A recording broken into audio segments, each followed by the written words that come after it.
দেশের অর্থনীতির এক সম্ভাবনাময় খাত পর্যটন। কিন্তু বাস্তবতা হলো এতদিন এই সেক্টরটি যতটা গুরুত্ব পাওয়ার কথা ছিল ততটা পায়নি। বিগত সরকার আমলে এই খাতকে সেভাবে অগ্রাধিকার না দেওয়ায় আমরা আমাদের বিশাল পর্যটন সম্ভাবনাকে পুরোপুরি কাজে লাগাতে পারিনি। তবে এবারের পরিস্থিতি কিছুটা ভিন্ন। সরকার পর্যটন খাত নিয়ে তাদের প্রতিশ্রুতি বাস্তবায়নে সক্রিয়ভাবে কাজ শুরু করেছে বলে জানিয়েছেন প্রধানমন্ত্রী তারেক রহমান।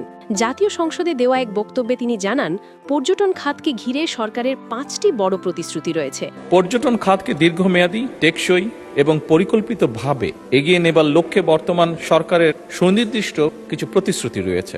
পর্যটকদের নিরাপত্তা নিশ্চিত করা, ট্যুর গাইডদের প্রশিক্ষণ ও দক্ষতা বৃদ্ধি, রন্ধনশিল্পী ভিত্তিক পর্যটনের প্রসার, কমিউনিটি ও এথনিক ট্যুরিজমের উন্নয়ন এবং ইকো ট্যুরিজম ও গ্রাম ভিত্তিক পর্যটনের বিকাশ।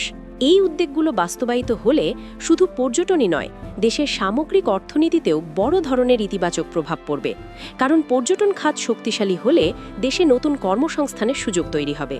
হোটেল, রেস্টুরেন্ট, পরিবহন, গাইডিং সহ নানা সেক্টরে কাজের সুযোগ বাড়বে। স্থানীয় পর্যায়ে ছোট ব্যবসা ও উদ্যোক্তা তৈরি হবে, যা গ্রামীণ অর্থনীতিকে আরও গতিশীল করবে।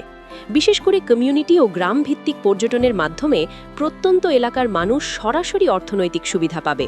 এছাড়া বিদেশি পর্যটক বাড়লে বৈদেশিক মুদ্রা অর্জনও বৃদ্ধি পাবে, যা দেশের অর্থনীতিকে আরও শক্তিশালী করবে।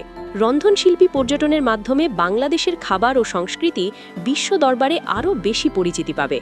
অন্যদিকে ইকো ট্যুরিজমে যদি উন্নয়ন করা যায়, তাহলে পরিবেশ সংরক্ষণ ও জীববৈচিত্র্য রক্ষার দিকটিও গুরুত্ব পাবে, যা টেকসই উন্নয়নের জন্য অত্যন্ত গুরুত্বপূর্ণ।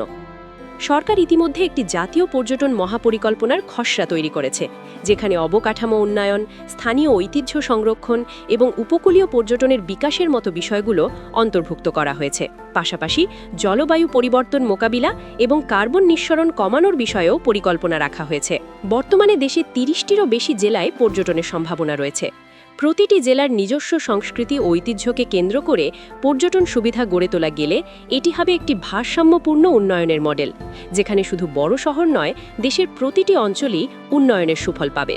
সব মিলিয়ে বলা যায়, যদি এই পরিকল্পনাগুলো বাস্তবায়িত করা যায়, তাহলে পর্যটন খাত দেশের অর্থনীতির অন্যতম প্রধান চালিকা শক্তিতে পরিণত হতে পারে।